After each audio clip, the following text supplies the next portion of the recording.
Welcome my dear students AB school નવસારીની online lecture સિરીઝની અંદર હું કેજે ગોસ્વામી તમારું સ્વાગત કરું છું. મિત્રો આજે આપણે એક નવું ચેપ્ટર શરૂ કરવાના છીએ, એમાઇન સંયોજન, ચેપ્ટર નંબર 30. ક્લિયર? તો શરૂઆત કરીએ.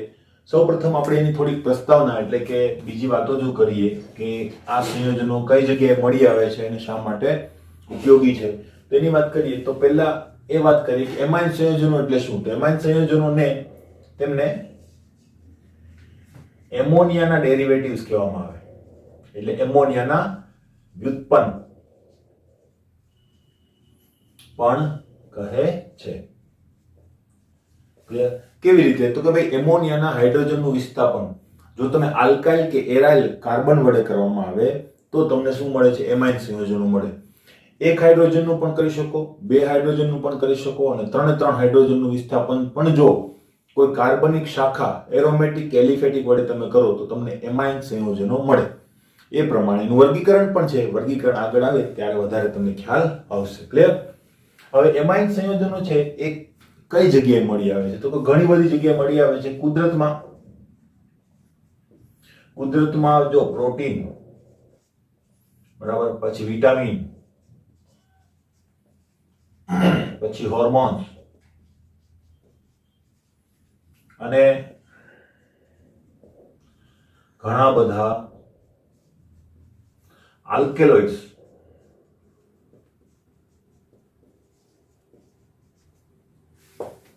માં નાઇટ્રોજન તમને જોવા મળે છે. આલ્કેલોઇડ્સ એમ ગણો તો એક પ્રકારનો એક વર્ગ છે સંયોજનોનો કે જેની અંદર નાઇટ્રોજન તો હોય જ છે, બરાબર. મોટા ભાગના આલ્કેલોઇડ, દાખલા તરીકે અફીણ છે, ગાંજો છે, આ બધી વસ્તુ જે છે એની અંદર આલ્કેલોઇડ્સ હોય છે, જેનો એક આખો વર્ગ છે. આગળ ઉપર તમે એ વસ્તુ ભણશો.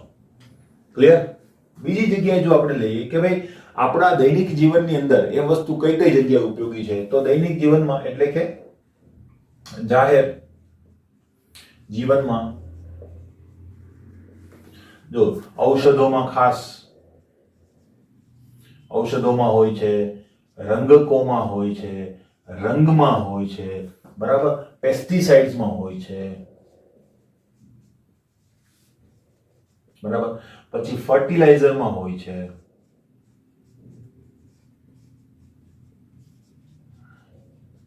ઘણા બધા સંયોજનોની અંદર એ વસ્તુ જોવા મળે. હા, પોલિમરમાં હોય છે,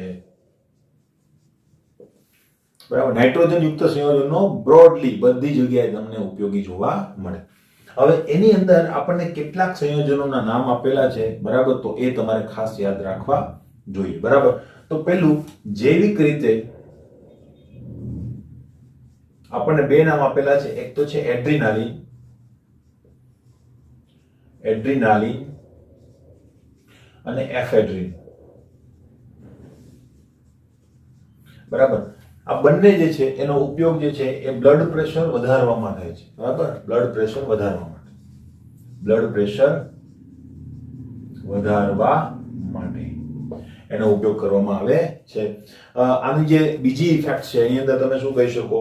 જ્યારે એડ્રીનાલિન કે એફેડ્રિન આપણા શરીરની અંદર વધી જાય ત્યારે બ્લડ પ્રેશર વધી જાય છે, બરાબર. આપણા લંગ્સની કેપેસિટી વધી જાય છે, એટલે લંગ્સ જે છે એ વધારે એર પાસ કરે છે, બરાબર. અને તમારે એમ કહી શકાય કે બ્લડ પ્રેશર અને આપણા બ્લડની અંદર જે ગ્લુકોઝ લેવલ છે એની અંદર પણ શું થાય છે?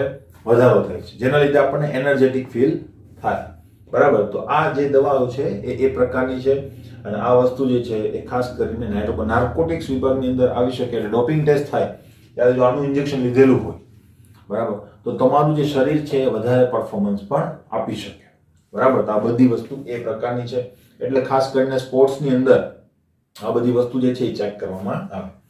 નેક્સ્ટ આપણી પાસે જો જોઈએ તો એડ્રીનાલિન, એફેડ્રિન, ત્યાર પછી બીજા બે ઔષધો આપેલા છે. એક છે નોવોકેઇન, બરાબર. નોવોકેઇન જે છે એ દંત ચિકિત્સામાં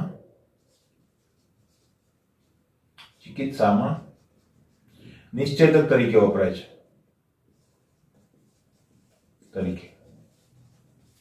ખબર પડી? ત્રીજું એક તમને આપેલું છે એફેડ્રિન, નોવોકેઇન અને બેનાડ્રિલ, બરાબર. આ પ્રતિહિસ્ટેમિનિક દવા છે.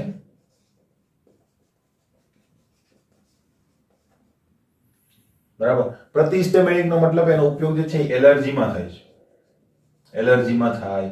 બરાબર. આના બીજા ઘણા બધા ઉપયોગ છે. એન્ટી ઓબેસિટી ડ્રગ છે અને બ્લડ પ્રેશરની સારવારની અંદર પણ ઘણીવાર એનો ઉપયોગ કરવામાં આવે છે. બરાબર. તો આ જે છે એ બેનાડ્રીલનો ઉપયોગ છે. હવે એવું કીધેલું છે કે એડ્રીનાલિન અને એફેડ્રિન જે છે એની અંદર દ્વિતીયક એમાઇન રહેલો છે. બરાબર. અને આ બંને જે છે એની અંદર તૃતીયક એમાઇન જે છે એ આવેલો છે. દ્વિતીયક એમાઇન કોને કહેવાય? તો આ વસ્તુ આપણે 11th ની અંદર ભણી ગયા છે. બરાબર. કે જ્યારે નાઇટ્રોજન જે છે એના 3 હાઇડ્રોજન હોય એમોનિયામાં. બરાબર. હવે એના 2 હાઇડ્રોજનનું જો વિસ્થાપન કરવામાં આવે, એક હાઇડ્રોજન એની પાસે જ હોય તો આને શું કહેવાય? 2 કાર્બન જોડાયેલા છે માટે દ્વિતીયક. એવી રીતે જો 3 જોડાયેલા હોય આ રીતે તો એને શું કહીશું આપણે? તૃતીયક કહીશું. ખબર પડી? હવે એડ્રીનાલિન જે છે એનું સ્ટ્રક્ચર જો આપણે જોઈએ ત્યારે આપણને ખબર પડશે. એડ્રીનાલિન બરાબર. એનું સ્ટ્રક્ચર મે બી આ પ્રકારનું છે. તો સેજ તમારે સ્ટ્રક્ચર યાદ નથી રાખવાનું, જસ્ટ તમને કહેવા માંગુ છું કે એની અંદર 2 એમાઇન આવેલો છે. બરાબર. તો સ્ટ્રક્ચર જે છે એ આ પ્રકારનું તમને જોવા મળે. દેખાઈ ગયું? બરાબર. તો 2 એમાઇન અહીંયા દેખાય છે. બીજું છે આપણી પાસે એફેડ્રિન. એફેડ્રિન જે છે એ આને મળતું આવતું જ મટીરીયલ છે. બરાબર. એનું સ્ટ્રક્ચર જે છે એ આ પ્રકારનું હોય છે, આ પ્રકારે. ક્લિયર? તો આમાં પણ તમને દ્વિતીયક એમાઇન દેખાય છે. ત્યાર પછી આપણે લઈએ નોવોકેઇન. નોવોકેઇન જો જોઈએ, બરાબર, નોવોકેઇન, તો આ નોવોકેઇન જે છે એનું સ્ટ્રક્ચર જે છે એ આ પ્રકારે તમે દોરી શકો. બરાબર. NH2 બરાબર, પછી C ડબલ બોન્ડ O,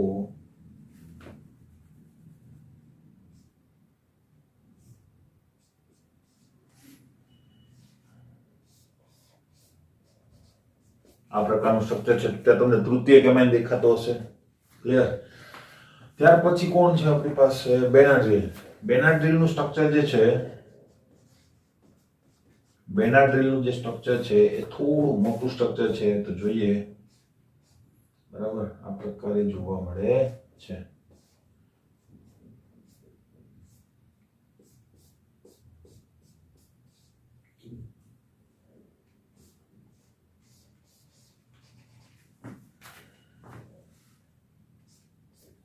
ટાઈપનું સ્ટ્રક્ચર છે ને અહીંયા છે ને મિત્રો એક જ નાઇટ્રોજન આવશે આ રીતે. આ સ્ટ્રક્ચર જે છે એ નોવોકેઇનનું છે. ક્લિયર? બરાબર. તો આ રીતે તમે એને દોરી શકો. તો તમે જોઈ શકો છો કે આ બંનેની અંદર તૃતીયક નાઇટ્રોજન મને જોવા મળે છે, આ બંનેની અંદર મને દ્વિતીયક નાઇટ્રોજન જોવા મળે છે. ક્લિયર? સ્ટ્રક્ચર તમારે યાદ નથી રાખવાના, જસ્ટ ફોર યોર નોલેજ આ વસ્તુ આપેલી છે. ક્લિયર? હવે નાઇટ્રોજન સંયોજનો છે આના સિવાય કઈ જગ્યાએ ઉપયોગી છે? તો ભાઈ જો ચતુર્થક નાઇટ્રોજન ક્ષાર જે છે, બરાબર, ચતુર્થક એમોનિયમ ક્ષાર જેને આપણે કહીએ છીએ, પ્રક્ષાલકોની અંદર ઉપયોગી છે. બરાબર. ચતુર્થક એમોનિયમ ક્ષાર જે છે એ પ્રક્ષાલકોમાં ઉપયોગી છે. ચતુર્થક એમોનિયમ ક્ષાર ક્યાં ઉપયોગી છે? પ્રક્ષાલકોમાં. એટલે કે પ્રક્ષાલકો તરીકે, સર્ફેક્ટન્ટ જેને કહેવાય, પૃષ્ઠ સક્રિયકારકો તરીકે ઉપયોગી છે. આ વસ્તુ એક યાદ રાખવાની છે. બીજું ડાયએમોનિયમ ક્ષાર જે છે, બરાબર, જેને આપણે એઝો ક્ષાર પણ કહી શકીએ. બરાબર. એ પણ રંગકોમાં ઉપયોગી છે. જુદા જુદા રંગકોની અંદર એ વસ્તુ આવશે. તો એ આગળ ઉપર આપણે શીખવાનું છે. આ ચેપ્ટર જે છે એની અંદર આપણે મેઇન 2 ક્રિયાશીલ સમૂહો ઉપર ધ્યાન દેવાના છે. એક તો એમાઇન. લગભગ 80% 90% પાર્ટ જે છે એ એમાઇન ઉપર જ આધારિત છે. ત્યાર પછીનું જે થોડુંક કામકાજ જે છે એ આપણે ડાયઝોનિયમ ક્ષાર પણ કરવાનું છે. તો ડાયઝોનિયમ ક્ષાર પણ આપણે કરીશું. અને કેટલાક એક્સ્ટ્રા સમૂહો પણ છે કે જેની અંદર નાઇટ્રોજન છે, જે અગત્યના છે કોમ્પિટિટિવ એક્ઝામની અંદર, એ પણ આપણે કરીશું. દાખલા તરીકે NO2 nitro, CN nitrile, NC આઇસોનાઇટ્રાઇલ. બરાબર. તો એની પણ કેટલીક માહિતી આપણે લઈશું. બરાબર. તો એ આપણે આગળ ઉપર જોઈશું. તો હવે ચેપ્ટર શરૂ કરીએ. જોઈએ મિત્રો, તો શરૂઆત કરીએ એમાઇન સંયોજનોથી. એમાઇન સંયોજનો.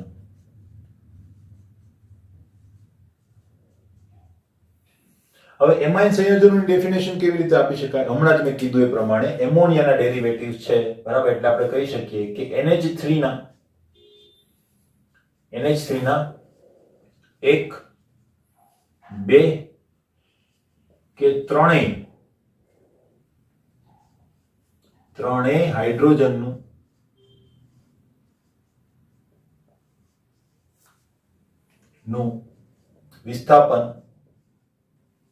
વિસ્થાપન એરાઇલ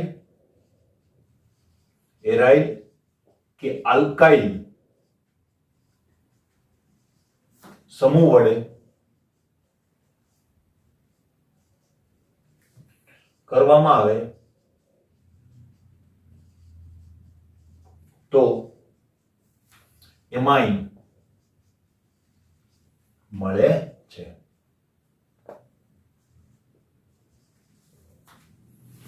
ક્લિયર? તો આ રીતે ડેફિનેશન આપી શકાય. હવે આ એમાઇન સંયોજનો જે છે એનું બંધારણ આપણે જોઈ લઈએ. ક્લિયર? તો હવે બંધારણ ઉપર આપણે જોઈએ તો એમાઇન નું બંધારણ,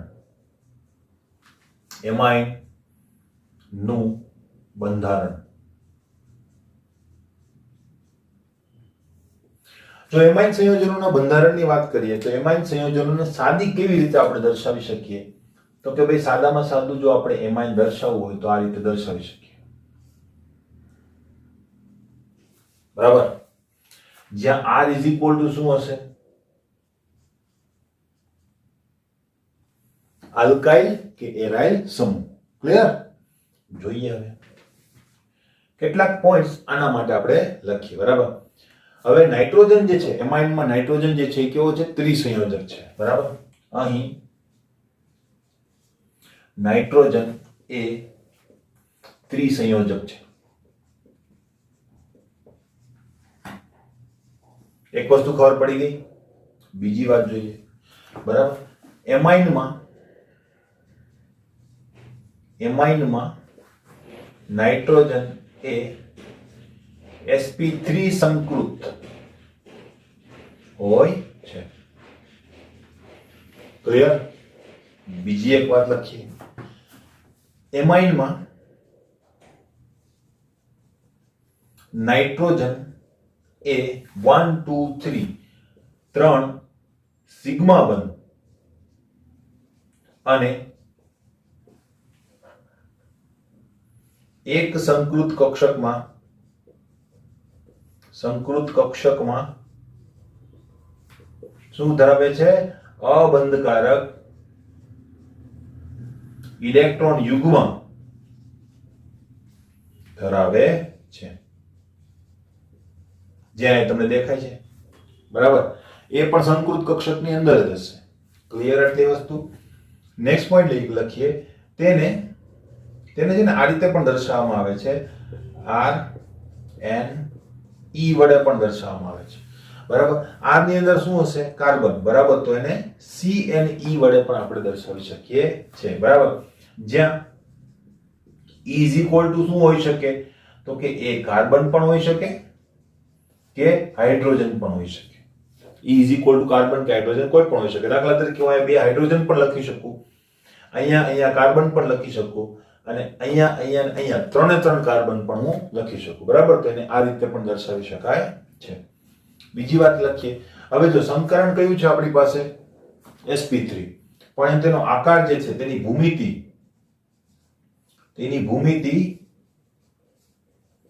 પિરામિડલ છે. એની ભૂમિતિ પિરામિડલ છે. ખબર પડી? તો આ વસ્તુ ખાસ ધ્યાન રાખજો. sp3 સંકરણના કારણે કોઈ સમચતુષ્ફલકીય લખી લેશે નહીં. કેમ એવું છે એ વસ્તુ જોઈ લો. જો નાઇટ્રોજન ની અંદર છે તો સંકરણ કયું? sp3. એટલે એની અંદર જો સંકૃત કક્ષકો છે તો કેવી છે? સમચતુષ્ફલકીય જ આવેલી હોય આ રીતે. બરાબર? પણ આપણને ખ્યાલ છે કે એની એક કક્ષકની અંદર શું હોય છે? અબંધકારક ઇલેક્ટ્રોન યુગ્મ આ રીતે. બરાબર? હવે અબંધકારક ઇલેક્ટ્રોન યુગ્મને જ્યારે આપણે આકાર બોલતા હોઈએ ત્યારે આપણે દર્શાવતા નથી. તમને ખ્યાલ છે? બરાબર? તો હવે શું બાકી રહી ગયું? તો અહીંયા હાઇડ્રોજન હોય, માનો કે. બરાબર? અહીંયા પણ કોઈ અણુ હોય તો અલ્ટિમેટલી તમારી પાસે તો આટલું જ બાકી રહ્યું ને, નાઇટ્રોજન આ રીતે. તો આ કેવા પ્રકારનો આકાર થઈ ગયો? પિરામિડલ. બીજા શબ્દોમાં કહું તો ત્રિકોણીય પિરામિડલ. બરાબર, તો આકાર કેવો થઈ ગયો? ત્રિકોણીય પિરામિડલ. શા માટે એવું ખબર પડી? કારણ કે આપણે અબંધકારક ઇલેક્ટ્રોન યુગ્મને જ્યારે આકાર દર્શાવવો હોય ત્યારે ગણતા નથી, એટલે આકાર કેવો થઈ ગયો? પિરામિડલ. Okay, fine. હવે જો પિરામિડલ આકાર હોય, બરાબર, તો ખરેખર sp3 સંકરણ તો છે જ, બરાબર. તો તેમાં બંધકોણ જે છે, તેમાં બંધકોણ આ બધું 11 નું આવે છે, તેમાં બંધકોણ 109 ડિગ્રી, સોરી 109.5 ડિગ્રી કરતા ઓછો હોય છે. અહીં ખાસ ધ્યાન રાખજો મિત્રો, ઘણા છે ને 109.3 ડિગ્રી લખી નાખે. કારણ શું? તો કે sp3 સંકરણની અંદર જે બંધકોણ હોય છે કેટલો હોય છે? 109 ડિગ્રી અને 28 કળા, અથવા 109 ડિગ્રી અને રાઉન્ડ ફિગરમાં 30 કળા મિનિટ્સ, બરાબર. હવે જો એ રીતે હોય તો અહીંયા કેમ 109.5 લખેલું છે? કારણ શું છે? કારણ કે ડિગ્રી જે છે એ 60 મિનિટ ઉપર બદલી છે. ક્લિયર? તો અલ્ટિમેટલી આપણે જો અહીંયા 0.5 ડિગ્રી લખીએ ને ઇઝ ઇક્વલ ટુ કેટલી કળા કે કેટલી મિનિટ થશે? 30 મિનિટ થશે. ક્લિયર? એટલા માટે હું અહીંયા આના બદલે જો મારે કળામાં લખવું હોય તો હું શું લખી શકું? 109 ડિગ્રી અને 30 કળા અથવા તો 30 મિનિટ. ક્લિયર? આટલું આ રીતે આપણે લખી શકીએ. હવે અહીંયા જે બંધકોણ છે ઓછો હોવાનું કારણ શું? એ આપણે VSEPR સિદ્ધાંત 11th ની અંદર ભણી ગયા છે. આ બધી જે કક્ષકો છે બધી કેવી છે? બોન્ડિંગ પેર યુક્ત કક્ષકો છે, જેની અંદર બંધકારક ઇલેક્ટ્રોન યુગ્મ છે. આ કક્ષકને આપણે શું કહેતા હતા? LP. યાદ છે? Lone pair of electrons. તો અહીંયા આ લોન પેર નું જે અપાકર્ષણ છે એના ઉપર આવે, જેના કારણે શું થાય? આ કક્ષકો થોડીક સંકોચાય, જેના લીધે બંધકોણ કેવો થશે? ઓછો થઈ જશે. એટલે બંધકોણ ખરેખર હોવો જોઈએ 109 ડિગ્રી 30 કળા, એના કરતા ઓછો મળશે. કેટલો ઓછો મળશે એ પાછું કોણ જોડાયેલું છે એના ઉપર આધાર રાખે. અહીંયા એક ઉદાહરણ તમને આપેલું છે જે તમને યાદ હોવું જોઈએ, બરાબર. ટ્રાઇમિથાઇલ એમાઇન આને કહેવાય. તો ટ્રાઇમિથાઇલ એમાઇન માં બંધકોણ જે છે એ 108 ડિગ્રીનો મળે છે ટ્રાઇમિથાઇલ એમાઇન ની અંદર, બરાબર. તો 108 ડિગ્રીનો બંધકોણ ત્યાં જોવા મળે છે. તો આ વસ્તુ એટલીસ્ટ તમને યાદ હોવી જોઈએ, કારણ કે ટેક્સ્ટ બુક ની અંદર છે, તમને પૂછી પણ શકે. ક્લિયર?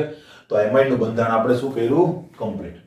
એમાઇન ના બંધારણ પછી આપણે જઈએ છીએ તેના વર્ગીકરણની અંદર. તો હવે વર્ગીકરણ પણ જોઈ લઈએ, બરાબર. હવે આવે છે એમાઇન નું વર્ગીકરણ. એમાઇન નું વર્ગીકરણ, બરાબર. વર્ગીકરણ એમાઇન નું જે છે બે રીતે થાય છે. તો આ વસ્તુ પણ ખાસ અગત્યની આપણે જાણવા જેવી, બરાબર. તેનું વર્ગીકરણ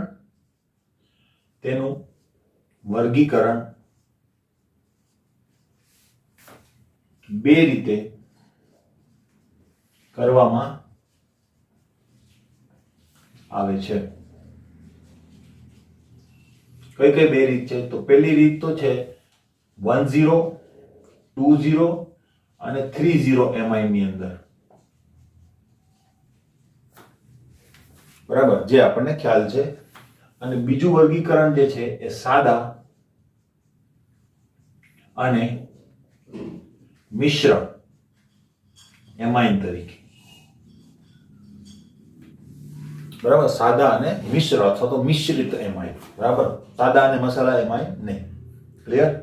તો આ વસ્તુ ખબર પડી ગઈ. હવે એક પછી એક આપણે જોઈએ, બરાબર. પહેલા આપણે ડિગ્રી વાળું જો નામકરણ એટલે કે વર્ગીકરણ જોઈએ.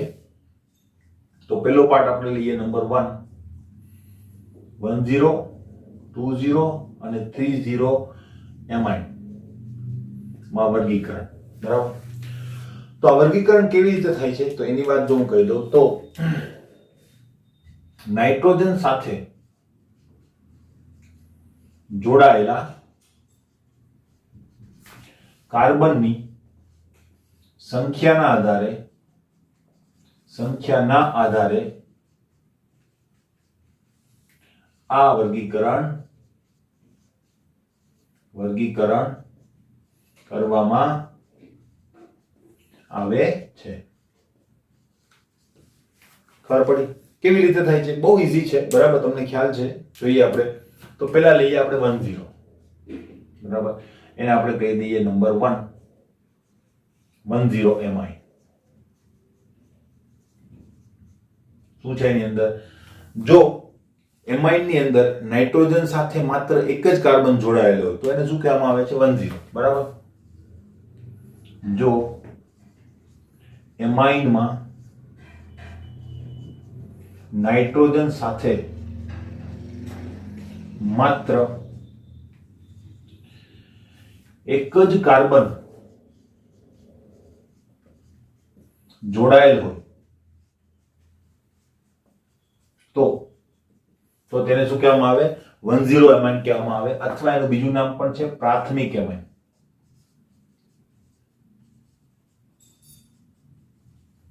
ઇંગ્લિશમાં એને પ્રાઇમરી એમાઇન પણ આપણે કહી શકીએ.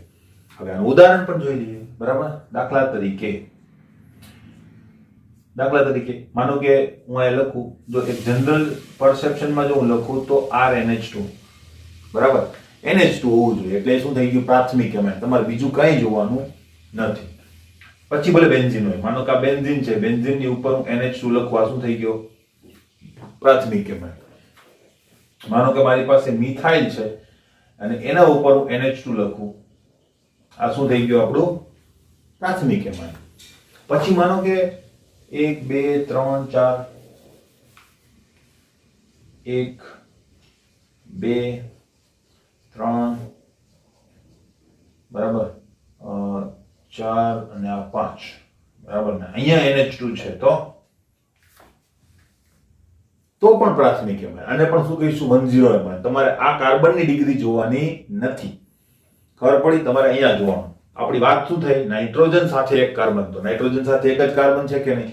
તો આને પણ આપણે પ્રાથમિક એમાઇનની જેમ જ ટ્રીટ કરીશું. ક્લિયર? ઓકે.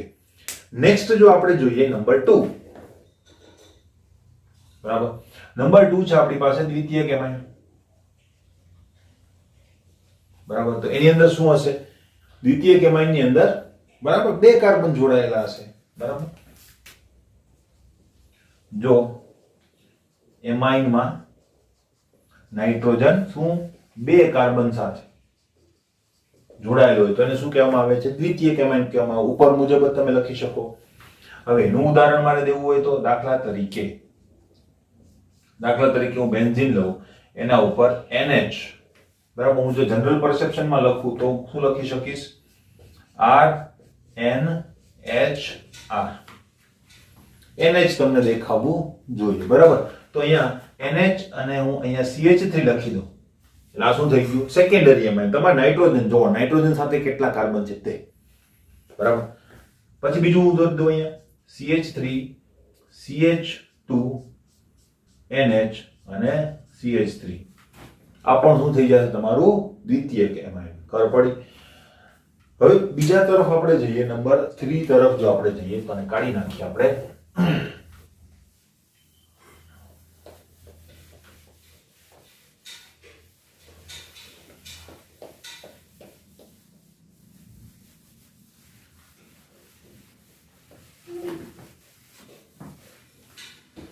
તો બીજું એક ઉદાહરણ પણ આનું ફરીથી આપી દઉં, બરાબર. દાખલા તરીકે તમને એમ થાય કે અહીંયા કયું હશે?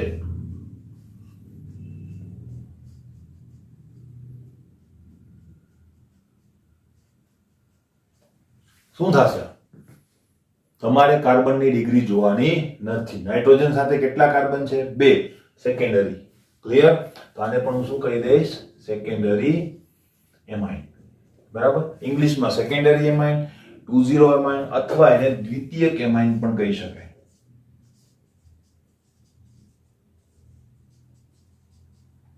ક્લિયર? Next, last, number 3.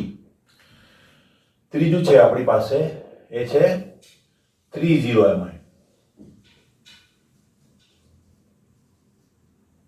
બરાબર. 30 એમાઇન ને શું કહેવામાં આવતું હશે ભાઈ?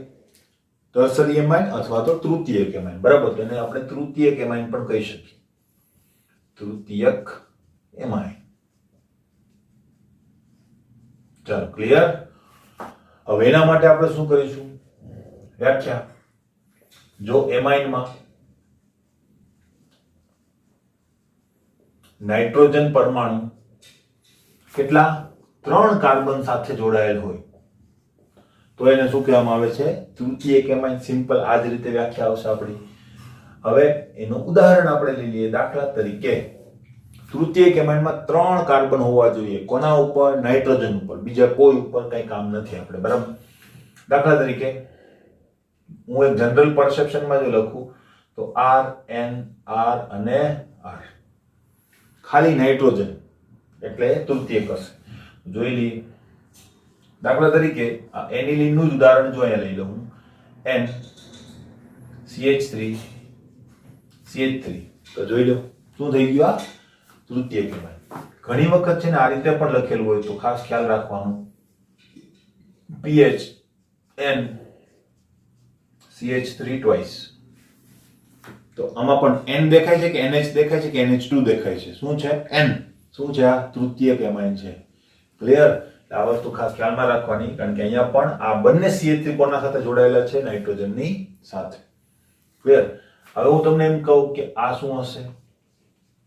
હમણાં જ આપણે લખેલું હતું તે ટ્રાઇમિથાઇલ એમાઇન.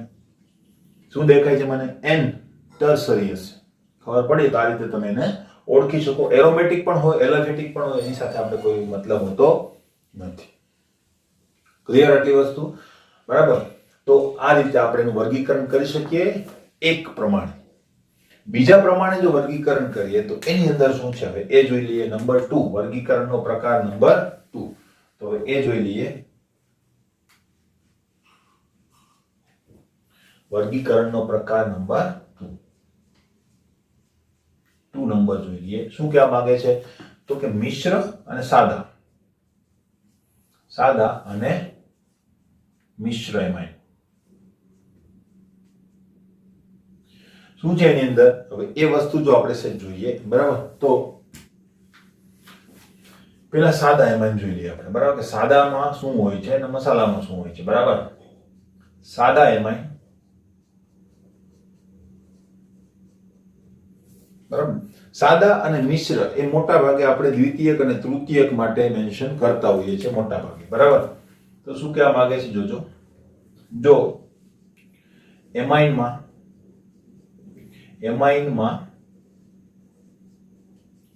નાઇટ્રોજન સાથે જોડાયેલ બધા એરાઇલ કે આલ્કાઇલ સમૂહો સમાન હોય તો તેને શું કહેવામાં આવે છે? સાદા એમાઇન કહેવામાં આવે. એટલે બધા જ એક સરખી શૃંખલાઓ હોય તો એને સાદા એમાઇન કહેવાય, અને જુદી જુદી હોય તો એને મિશ્ર એમાઇન કહેવાય. ખબર પડે છે? તો સાદા એમાઇન ની અંદર શું હશે? દાખલા તરીકે હું આ લખું તો આ શું થશે? સાદું એમાઇન થશે, બરાબર? દાખલા તરીકે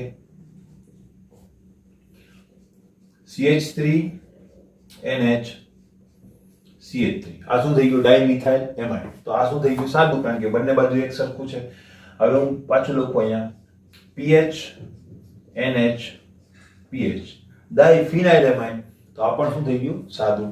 અને એવી જ રીતે હું જો 3 આલ્કાઇલ શૃંખલા લખી દઉં તો આ પણ સાદામાં જ આવશે, બરાબર? ક્લિયર? તારે તો તમે એને કહી શકો બધી જ આલ્કાઇલ કે એરાઇલ શૃંખલાઓ કેવી હોય? સમાન. હવે મિશ્ર માટે શું હશે? જુદી જુદી હશે, બરાબર? તો એને શું કહેવાય? મિશ્ર એમાઇન કહેવાય. તો આ વસ્તુ જો કાઢી નાખું અને અહીંયા આપણે લખીએ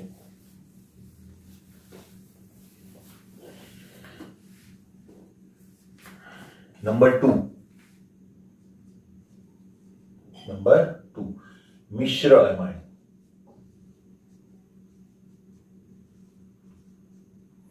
શું હશે એની અંદર? બરાબર? તો ટૂંકમાં જો લખું તો એમાઇન ની અંદર નાઇટ્રોજન સાથે જોડાયેલ આલ્કાઇલ કે એરાઇલ સમૂહો જુદા હોય તો તેને શું કહીશું આપણે? મિશ્ર એમાઇન. હવે એની અંદર મારે ઉદાહરણ આપવા હોય તો દાખલા તરીકે માનો કે ઉદાહરણ આ રીતે આપું.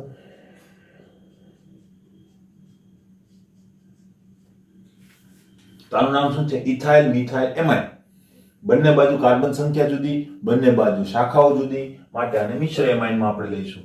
દાખલા તરીકે PH NH CH3, આને કહેવાય N મિથાઇલ એનિલીન. બરાબર? તો આ પણ શું છે? મિશ્ર એમાઇનની અંદર આવે. તેવી જ રીતે કદાચ બે શાખા સમાન હોય અને એક શાખા જુદી હોય તો પણ આને મિશ્ર એમાઇન જ કહેવાય. ખબર પડી? ત્રણે ત્રણ સરખી હોય તો જ. બરાબર? ત્રણે ત્રણ જુદી જુદી છે. કાર્બનની વાત થાય છે, પછી તમે હાઇડ્રોજનને જોવા જાઓ તો ચાલશે નહીં. ક્લિયર? તો આને શું કહીશું આપણે? મિશ્ર એમાઇન કહીએ છે. ક્લિયર? કારણ કે બે ભલે સમાન પણ અહીંયા આ એક આલ્કાઇલ શૃંખલા કેવી છે? અલગ. કારણ કે આપણે આલ્કાઇલ ને એરાઇલ જ લખેલું છે, ત્યાં બીજી કોઈ વસ્તુ મેન્શન નથી. ક્લિયર? અને ત્યાં આલ્કાઇલ ને એરાઇલ હોય તો જ એને શું કહેવાય? એમાઇન કહેવાય. જો ત્યાં OH પછી ઓક્સિજન યુક્ત કોઈ સંયોજન, બીજું કોઈ નાઇટ્રોજન હોય તો પછી એનું નામ બદલી જાય, પછી ક્રિયાશીલ સમૂહ એમાઇન રહેતો નથી. એવા કેટલાકને તમે ઓળખો છો કે ભાઈ RNH2 હોય, બરાબર, ત્યાં હું OH જોડી દઉં તો ઓક્ઝેન થઈ જાય. ખબર પડી? ત્યાં હું NH2 જોડી દઉં તો હાઇડ્રોજન થઈ જાય. બરાબર? એટલે આ બધી વસ્તુ નામ બદલી જાય છે, પછી એમાઇન રહેતો નથી. એટલે આપણે અહીંયા હાઇડ્રોજન છે એ નથી જોવાની, સાથે જોડાયેલા આલ્કાઇલ કે એરાઇલ સમૂહોને જ જોવાના છે. ક્લિયર આટલું? હવે આપણે જઈએ નામકરણ ઉપર. બરાબર? જોઈએ મિત્રો, એમાઇન સંયોજનોનું જો નામકરણ આપણે જોઈએ, બરાબર, તો પહેલા આપણે જોઈશું એનું સામાન્ય નામ. બરાબર? નામકરણ. અને એની અંદર પહેલા આપણે જોઈશું સામાન્ય નામ.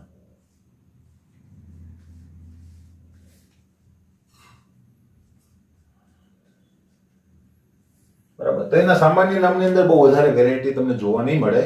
બરાબર? સામાન્ય નામ જે છે, બરાબર, તેનું સામાન્ય નામ નાઇટ્રોજન સાથે જોડાયેલા આલ્કાઇલ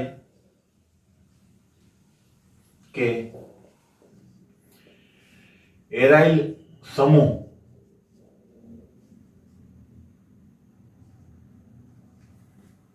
દ્વારા અપાય છે. બરાબર? હવે એના માટે જો ઉદાહરણ આપું તો એનું જે જનરલ નામ છે એ કેવી રીતે આપવામાં આવે છે? તો કે આલ્કાઇલ એમાઇન. આલ્કાઇલ એમાઇન સાદા નામની વાત છે, યાદ રાખજો. IUPAC ની વાત કરતો નથી. તો જો પેલું નામ હું તમને આપું CH3NH2, તો આનું નામ જે છે મેં કીધું આલ્કાઇલ એમાઇન, તો કોણ છે? મિથાઇલ. તો આને હું લખીશ મિથાઇલ એમાઇન. ક્લિયર? આ રીતે તમે નામકરણ કરી શકો. માનો કે અહીંયા બે મિથાઇલ હોય, ઇથાઇલ હોય તો ઇથાઇલ એમાઇન, પણ માનો કે આ રીતે હોય તો બંને બાજુની જે આલ્કાઇલ શૃંખલા છે એને આગળ આઇલ તરીકે લખવામાં આવે ને પછી લખાય. બરાબર? તો આને શું કરીશું? જો બે મિથાઇલ છે તો મિથાઇલ મિથાઇલ તો નહીં લખું, હું શું લખીશ? Dimethyl amine. Dimethyl amine. Clear? હવે માનો કે એક જગ્યાએ PH છે, ફિનાઇલ ગ્રુપ, અને એક જગ્યાએ તમારી પાસે છે CH3, તો આને કહેવાય ફિનાઇલ મિથાઇલ એમાઇન. બરાબર? અથવા તો મિથાઇલ ફિનાઇલ એમાઇન. ક્લિયર? આ રીતે તમે નામકરણ કરી શકો. ખ્યાલ આવી ગયો? ત્રણ હોય તો એક છેલ્લું નામ આપણે આપી દઈએ. બરાબર?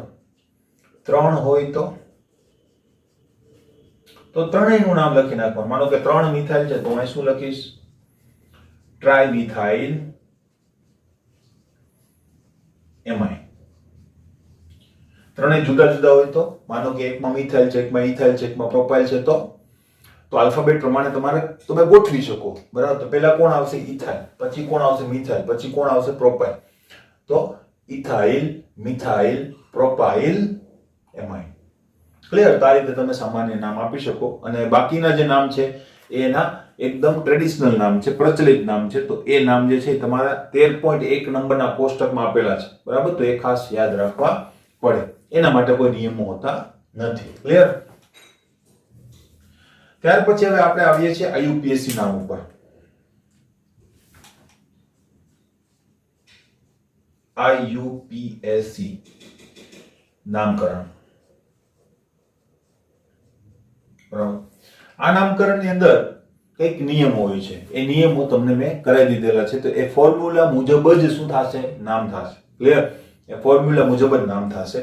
હવે આઈયુપીએસસી નામકરણ જે છે એ ફોર્મ્યુલા મુજબ થશે. બરાબર? તો એ ફોર્મ્યુલાની અંદર શું હતું? પૂર્વક અને પ્રત્યય. તો મેઇન ખાસ આપણે શું જોઈએ છે? એના પૂર્વક અને પ્રત્યય. તો એમાઇન માટેનો જે પૂર્વક વપરાય છે, મેં કીધું એમ આપણું ચેપ્ટર અને આપણો જે પોર્શન છે એમાઇન ચાલુ છે, એટલે મોટા ભાગે એવા નામ હશે જ નહીં જેની અંદર આપણે પૂર્વકનો યુઝ કરવો પડશે. પણ આપણને ખબર હોવી જોઈએ પૂર્વક કયો યુઝ થાય છે? એમિનો, જે આગળ લખાશે. અને મોટા ભાગે આપણે પ્રત્યય યુઝ કરીશું. તો પ્રત્યય કયો છે? એમાઇન. ક્લિયર? બસ બાકી આપણા ફોર્મ્યુલા મુજબ નામકરણ થઈ જશે. તો જોઈએ. બરાબર? માનો કે હું આનું નામકરણ કરું CH3CH2NH2. સાદામાં સાદાથી શરૂઆત કરીએ. બરાબર? તો નામકરણમાં શું હતું? 1p 2p નામ 1s 2s. બરાબર? તો અહીંયા હું શું કહી દઈશ? Same to same. બરાબર? તો આ નામ શું થશે? પહેલી વાત, કોઈ પૂર્વક છે નહીં. મેઇન ક્રિયાશીલ સમૂહ તો આ જ છે. ચક્ર છે નહીં, તો પણ કઈ જરૂર નહીં પડે. માતૃ શૃંખલા કેટલા કાર્બનની છે? 2. તો હું શું લખી નાખીશ? ઇથ. બરાબર? અને દ્વિબંધ છે નહીં, ઇથેન. બરાબર? અને પછી શું લખાશે? એમાઇન. તો 1 એમાઇન અથવા તો ઇથેન એમાઇન, અથવા પેલું પણ લખી શકો, હા, ઇથેન 1 એમાઇન. આપણી જે ટ્રેડિશનલ રીત છે તે પ્રમાણે. ક્લિયર? બીજું નામકરણ જોઈ લઈએ. બરાબર? CH3 CH NH2 CH2 CH3. બરાબર? તો આમાં આલ્કોહોલ જેવું છે એટલે એ વસ્તુ ખાસ ધ્યાનમાં રાખજો મિત્રો. એને 1 નંબર આપવામાં આવતો નથી. એટલે પેલા સૌથી વધારે ક્રિયાશીલ સમૂહ તો આપણે શોધી લીધું, NH2. બરાબર? હવે એને ઓછો ક્રમ આપે ને એવી રીતે આપણે એને નંબર આપવાના છે. તો નંબરિંગ અહીંથી શરૂ થશે. ઘણા અહીંથી શરૂ કરી દે તો ભૂલ થશે. મિત્રો ખાસ ધ્યાન રાખજો, એને ઓછામાં ઓછો નંબર આવે એવો પ્રયત્ન કરવાનો છે ને 1 નંબર આપવાનો નથી. જેવી રીતે આપણે આલ્કોહોલમાં કરીએ છીએ. આલ્કોહોલમાં પણ OH ને 1 નંબર આપતા નથી. ક્લિયર? તો અહીંયા શું થશે? 1 2 3 and 4. હવે આનું નામકરણ કરી દઈએ. ભાઈ પૂર્વક છે નહીં, આના માટે તો પ્રત્યય લખાશે ને. બરાબર? પૂર્વક છે નહીં, ચક્ર છે નહીં, સીધું નામ શું થશે? બ્યુટ. દ્વિબંધ છે નહીં, બ્યુટેન. કેટલા નંબર ઉપર? 2. તો 2 એમાઇન. બરાબર? અથવા 2 બ્યુટેન એમાઇન પણ લખી શકાય, કારણ કે કોઈ પણ પ્રકારના પૂર્વક આપણે લખેલા નથી. પણ પૂર્વક હોય તો પછી આગળ 2 કેવી રીતે લખશો? તો આ જ રીતે લખવું પડે. ખબર પડે છે? ક્લિયર? આ રીતે તમે નામકરણ કરી શકો બહુ ઈઝીલી. આવા ઘણા બધા નામ આપણે ઓલરેડી કરેલા છે 11th ની અંદર. બીજું નામકરણ કરેલું. બરાબર? જોઈ લઈએ. માનો કે CH3 NH2 CH3. તો મેં કીધું એમ સૌથી વધારે ક્રિયાશીલ સમૂહ નક્કી કરીએ અને આને સમાવતી લાંબી શૃંખલા તો 1 2 and 3. ક્લિયર? તો અહીંયા નામ શું થશે? હવે આ પણ શાખા થઈ જશે. બરાબર ને? આ મુખ્ય ક્રિયાશીલ સમૂહ. તો આના માટે પહેલા શું લખવો પડશે આપણે? પૂર્વક કયો થશે? 2 મિથાઇલ. 2 મિથાઇલ. ચક્ર નથી. બરાબર? તો શું થશે? પ્રોપ અને પ્રોપેન અને 2 એમાઇન. ક્લિયર? આ રીતે તમારું કામકાજ ચાલે. બરાબર? એકદમ સિમ્પલ રીતે થઈ ગયું. હવે આ નામકરણ જે છે એ મેં કોના માટે ખાસ કરીને કીધું? 10 એમાઇન માટે. જો આ બધા 10 એમાઇન જ છે. બરાબર? જો 20 એમાઇન હોય જો મારી પાસે 2,0 એમાઇન હોય ત્યારે મને થઈ મુશ્કેલી પડે. તો એ જોઈ લઈએ હવે. 2,0 એમાઇન માટે 2,0 અને 3,0 બંને માટે હે ને સાથે જ કરી લઈશું. તો 2,0 અને 3,0 માટે શું હોય છે તો એમાં એક વિશિષ્ટતા છે. જો કે આપણે એ પણ જોઈ ગયા છીએ. એની અંદર શું હોય છે બરાબર, તેમાં સૌથી લાંબી શૃંખલા જે હોય, કારણ કે એની અંદર 2 આલ્કાઇલ સમૂહો જોડાયેલા હશે નાઇટ્રોજનની સાથે, 3,0 માં 3 જોડાયેલા હશે. તો તમારે પહેલી વસ્તુ શું આઈડેન્ટિફાઈ કરવાની છે કે સૌથી લાંબી શૃંખલા કઈ છે. એ લાંબી શૃંખલાને માતૃ શૃંખલા ગણી અને પછી શું કરવાનું છે, બાકીની 2 શૃંખલામાં આગળ કોઈ નંબર નથી લખવાનો, ત્યાં કેપિટલ N લખવામાં આવે છે. તો જોઈ લઈએ. તેમાં સૌથી લાંબી શૃંખલાને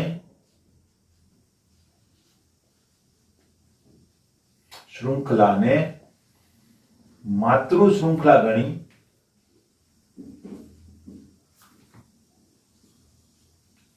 સૌથી લાંબી શૃંખલા હશે અને માતૃ શૃંખલા ગણી અને બાકીની શાખા માટે કેપિટલ N લખી પૂર્વગો લખાય છે. બરાબર, આ તો લખી દીધું. ઉદાહરણ આવશે ત્યારે વધારે ખબર પડશે કે શું કહેવા માંગુ છું હું. તો દાખલા તરીકે માનો કે મારી પાસે આ પ્રકારનું મટીરીયલ છે CH3 CH2 N CH3 NH. Clear? દ્વિતીય એમાઇન થઈ ગયું. તો હવે હું પહેલા શું કરીશ કે પહેલા હું આ 2 શાખામાંથી લાંબી શૃંખલા કઈ છે પસંદ કરી લીધી, માતૃ શૃંખલા થઈ ગઈ, અને હું નંબર આપી દઈશ. આને ઓછામાં ઓછો ક્રમ આવે એ પ્રકારે. 1 નંબર કમ્પલસરી નથી. બરાબર, નંબર આપી દીધા. હવે આ શું થઈ ગઈ મારી શાખા. તો આનું નામ શું થશે? હવે એને કોઈ નંબર તો ના અપાય, 1 તો ના કહેવાય, કારણ કે 1 નંબરના કાર્બન સાથે જોડાયેલું નથી. કોની સાથે જોડાયેલું છે? N સાથે. એટલે એને કહેવામાં આવે છે N મિથાઇલ ઇથેનેમાઇન અથવા તો ઇથેન 1 એમાઇન. ખબર પડી કે N કેવી રીતે લગાવવાનું છે. દાખલા તરીકે મારી પાસે એક બીજું નામકરણ પણ છે. નામકરણનો મતલબ બીજું એક ઉદાહરણ પણ છે મારી પાસે. દાખલા તરીકે આ રીતે છે. બરાબર, તો એને હું શું કહીશ? N methyl. બરાબર, N મિથાઇલ. આ તો મોટી શૃંખલા છે. બેન્ઝેનેમાઇન.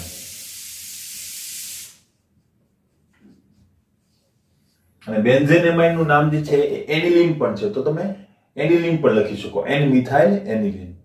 ક્લિયર? એક ત્રીજું ઉદાહરણ જોઈ લઈએ. દાખલા તરીકે મારી પાસે CH2N તૃતીય એમાઇન છે. તો લાંબી શૃંખલા પસંદ કરો. 3 એ 3 સરખી હોય તો સર તો કોઈ પણ એક શૃંખલા પસંદ કરો, બાકીની 2 શૃંખલા જે છે એને શાખા ગણો. બરાબર, તો આના માટે હું શું લખીશ? આ મારી માતૃ શૃંખલા થઈ ગઈ અને 2 મિથાઇલ છે. તો હું જેમ કે 2 ઉપર 2 મિથાઇલ તો હું 2 ડાયમિથાઇલ લખું, એમ અહીંયા N ઉપર 2 મિથાઇલ છે તો હું શું લખીશ? NN dimethyl. NN ડાયમિથાઇલ થઈ ગયું. કામકાજ પૂરું. ઇથેનેમાઇન. Ethane 1 amine. ક્લિયર? એક બીજું ઉદાહરણ લઈ લઈએ આપણે. CH3N CH3 અને CH3. તો આનું નામ શું થશે? NN dimethyl methanamine. NN dimethyl methanamine. Clear? 3 એ 3 સરખી છે તો કોઈ પણ એકને હું પસંદ કરી લઈશ. ક્લિયર? તો આ રીતે આપણે નામકરણ કરી શકીએ છીએ 20 અને 30 માટે. આશા રાખું કે ખ્યાલ આવી ગયો છે. ખાસ અગત્યનું છે, બરાબર પ્રેક્ટિસ કરજો. જો ના ખબર પડી હોય તો એકવાર ફરીથી જોઈ લેવાનું છે. ક્લિયર? હવે આગળ જોઈએ એરોમેટિક એમાઇન માટે. બરાબર, એરોમેટિક એમાઇન માટે શું એની વાત કરીએ.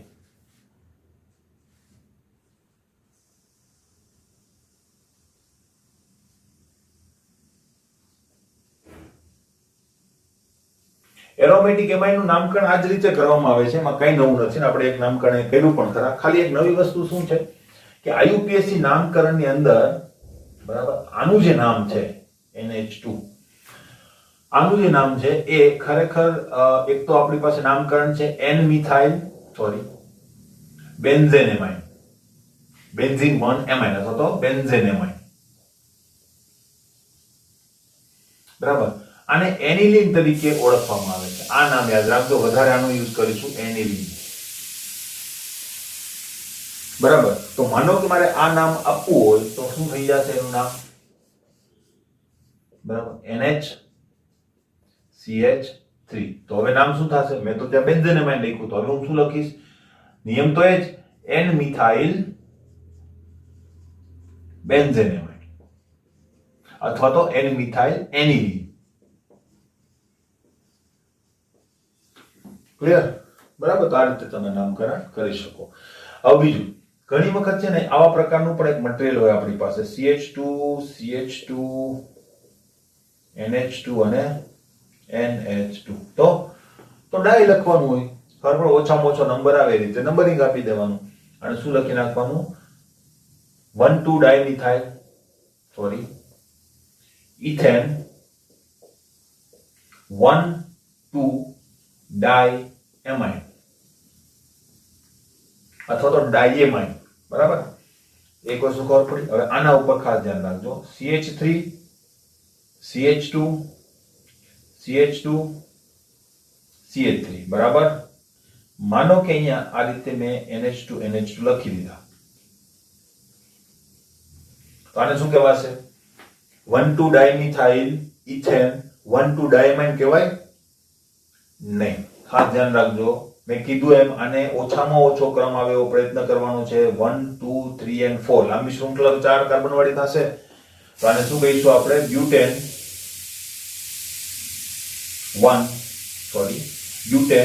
2,3 ડાયએમાઇન અથવા તો ડાયએમાઇન, આવું પણ લખેલું હોય, બરાબર. આપણે શું લખવાનું? ડાયએમાઇન લખવાનું, એટલે આપણી મુશ્કેલી કે ભૂલ પડે નહીં. ક્લિયર? તો આ રીતે ખાસ ખ્યાલ રાખવાનો છે. નામકરણના નિયમો તમે જે ભણ્યા છો એ જ છે, એમાં કોઈ નવી વસ્તુ આવતી નથી. હવે તમારા ટેક્સ્ટ બુકની અંદર એક 13.1 નંબરનું કોષ્ટક છે, તો એ કાઢો, બરાબર. તેની અંદર ઘણા બધા નામ આપેલા છે. મોટા ભાગના નામ તમે આ રીતે સાદી રીતે જ કરી શકશો, કોઈ ઇશ્યુ નથી, બરાબર. દાખલા તરીકે જો પહેલું નામ જો એમાં સામાન્ય નામ શું છે? ઇથાઇલ એમાઇન, કે જે આપણે લખેલું હતું, બરાબર. એ નિયમ મુજબ જ થશે, આલ્કાઇલ એમાઇન તરીકે. તમારે ખાસ નામને યાદ રાખવાના છે. નંબર 3, ત્રીજું નામ જો આઇસોપ્રોપાઇલ એમાઇન, તો એના ઉપર ટીક કરી દેજો, બરાબર. આઇસોપ્રોપાઇલ, આઇસો ખબર છે, છેલ્લેથી બીજા કાર્બન ઉપર શું હોય? એક બીજો કાર્બન એટલે કે મિથાઇલ ગ્રુપ જોડાયેલું હોય, તેને આઇસો કહેવામાં આવે, બરાબર. તો એને આઇસોપ્રોપાઇલ એમાઇન પણ કહેવામાં આવે અને એનું જે આઈયુપીએસસી નામ શું છે? પ્રોપેન 2 એમાઇન, બરાબર. ક્લિયર? ત્યાર પછી બીજા બધા તમને આવડશે, બરાબર. તમે સીધા આવો નંબર 1, 2, 3, 4, 5, 6 અને 7 અને 8 આ બંનેને પણ શું કરી દેવાનું છે? તમારે ટીક માર્ક કરી દેવાનું છે. એલાઇલ એમાઇન, બરાબર. તો એ એલાઇલ કોને કહેવાય તમને ખબર છે? દ્વિબંધ ધરાવતા કાર્બનની બાજુનો sp3 સંકૃત કાર્બન અને એની સાથે એમાઇન જોડાયેલો હોય તો એને શું કહેવાય? એલાઇલ એમાઇન, કે જે આપણે જોયેલું હતું, બરાબર. એલાઇલ વસ્તુ જે છે એ મેં ઘણી બધી વાર તમને કરાવેલી છે. એલાઇલ, વિનાઇલ, આ બંને વસ્તુ તમને ખ્યાલ છે, તો અલ્ટિમેટલી એને શું કહેવાય છે? એલાઇલ એમાઇન. એનું નામકરણ ખાસ એમાં ઇન આવશે. એલાઇલ એમાઇન છે તો શું આવશે? ઇન આવશે, બરાબર. તો અહીંયા આપણે જોઈ લઈએ નામકરણ. કદાચ તમને જો મુશ્કેલી પડતી હોય તો આપણે એનું સોલ્યુશન કરી નાખીએ. જો એલાઇલ એમાઇન કોને કહેવાશે? જો CH2 આ દ્વિબંધ ધરાવતો કાર્બન, આ કાર્બન સાથે કોઈ sp3 સંકૃત કાર્બન ને એની સાથે એમાઇન હોય તો આને શું કહેવાય? એલાઇલ એમાઇન. ક્લિયર? હવે આનું નામ શું થશે? 1, 2, 3, કારણ કે સૌથી વધારે ક્રિયાશીલ સમૂહ તો આ તો MB છે, બરાબર. એટલે આ થઈ ગયું. હવે આનું નામકરણ શું થશે? પૂર્વક કોઈનો આવશે નહીં, તો શું ડાયરેક્ટ લખાશે? પ્રોપ 2 ઇન, પ્રોપ 2 ઇન અને 1 એમાઇન. બરાબર. અને આને ઘણીવાર 2-પ્રોપીનેમાઇન પણ લખવામાં આવે છે, બરાબર, કારણ કે આગળ કોઈ છે નહીં એટલા માટે. પૂર્વક નથી તો તમે પ્રોપીનેમાઇન પણ લખી શકો. તો એ ખાસ ધ્યાન રાખજો, બરાબર. પ્રોપ 2 in 1 એમાઇન ખબર પડી ગઈ હશે. બીજું છે હેક્સામિથિલિન ડાયમાઇન, બરાબર. તો ભાઈ જો આ CH2 છે ને એને હેક્સામિથિલિન કહેવામાં આવે. એટલે અહીંયા CH2 6 લખી નાખું તો હું આ રીતે પણ લખી શકું કે નહીં, બરાબર. હવે જો આને કહેવાય મિથાઇલ. આને શું કહેવાય? મિથાઇલ, બરાબર. કારણ કે જો આલ્કેન માંથી એક હાઇડ્રોજન ઓછો હોય તો એને શું કહેવાય? આલ્કાઇલ. હવે બે હાઇડ્રોજન ઓછા હોય તો એને આલ્કિલિન કહેવામાં. એટલે આને શું કહેવામાં આવે છે? મિથિલિન. મિથિલિન, બરાબર. ખબર પડી ગઈ. હવે એવા અહીંયા CH2 છે કે નહીં? જો એવા CH2 કેટલા છે? 6. તો આને કહેવામાં આવે છે હેક્સામિથિલિન. હેક્સામિથિલિન. અને બે એમાઇન છે એટલે ડાયમાઇન. ખબર પડી? હવે આનું નામકરણ શું થશે? તો ભાઈ 6 છે કે નહીં વચ્ચે માત્ર શૃંખલા 6 કાર્બન વાળી, તો શું થશે? હેક્ઝેન 1,6 ડાયમાઇન થાય કે નહીં? બરાબર. એ તો સાદી રીતે તમને આવડે કે નહીં? બરાબર. તો એનું નામ શું થશે? હેક્ઝેન 1,6 ડાયમાઇન. ક્લિયર? તો બંનેને ટીક માર્ક કરી દેવાના છે. ત્યાર પછી એનિલિન. એનિલિન આપણે હમણાં જોયું, તમને ખ્યાલ છે એટલે મારે કહેવાની જરૂર નથી. અને IUPAC નામ પણ છે, બરાબર. જેમ કે બેન્ઝોઇક એસિડ IUPAC માં પણ આવે, પ્રચલિત નામમાં પણ આવે. એની પછીનું જે છે ટીક કરો, ટોલ્યુડિન, બરાબર. હવે ટોલ્યુડિન 3 હોય: ઓર્થોટોલ્યુડિન, મેટાટોલ્યુડિન, પેરાટોલ્યુડિન, બરાબર. તો ટોલ્યુડિનમાં શું હોય છે? ટોલ્યુઇન અને એમાઇન બંને સાથે હોય છે, બરાબર. એટલે ટોલ્યુડિનના નામ ઉપરથી તમે યાદ રાખી શકો કે એની અંદર શું હશે? ટોલ્યુડિન, એમાઇન અને ટોલ્યુઇન, બરાબર. એટલે એને શું કહેવામાં આવે છે? ટોલ્યુડિન. તો અલ્ટિમેટલી એની અંદર મિથાઇલ પણ હશે અને NH2 પણ હશે. ઓર્થો પોઝિશન ઉપર હોય તો ઓર્થો, મેટા ઉપર હોય તો મેટા અને પેરા ઉપર હોય તો પેરા ટોલ્યુડિન એને કહેવામાં આવે. નામકરણ એનું શું થશે? 2 મિથાઇલ, કારણ કે NH2 ક્રિયાશીલ સમૂહ છે, પેલી તો શાખા થશે. તો જો ઓર્થો હોય તો 2 મિથાઇલ એનિલિન, મેટા હોય તો 3 મિથાઇલ એનિલિન અને પેરા હોય તો 4 મિથાઇલ એનિલિન, બરાબર. એટલે ત્યાં નામ એક લખેલું છે પણ ત્યાં 3 નામ તમારે જોઈ લેવાના: ઓર્થો, મેટા અને પેરા ટોલ્યુડિન. ક્લિયર? પછી પેરા બ્રોમો એનિલિન તમને આવડી શકે. NN ડાયમિથાઇલ એનિલિન મેં હમણાં જ તમને લખીને બતાવ્યું, એટલે એ વસ્તુ જે છે એ તમારે જરૂરી નથી. તો આટલા નામ જે છે મેં ટીક કરાવ્યા, એ ખાસ યાદ રાખી લેજો, બરાબર. જેને હજુ ટીક નથી કર્યા એક વખત ફરીથી જોઈ લેશે અને રિવાઇન્ડ કરીને ફરીથી એમાં એ જે નામ કરાવ્યા ટીક કરી લેશે. એને ખાસ જોવા, કારણ કે એના સામાન્ય નામમાં કંઈક વિશિષ્ટતા છે. ક્લિયર? તો અહીંયા આપણું નામકરણ કમ્પ્લીટ કરીએ છીએ. હવે શું આવશે? એમાઇનની બનાવટ. તો એ બનાવટ જે છે હવે નેક્સ્ટ લેક્ચરની અંદર આપણે જોઈશું. ક્લિયર?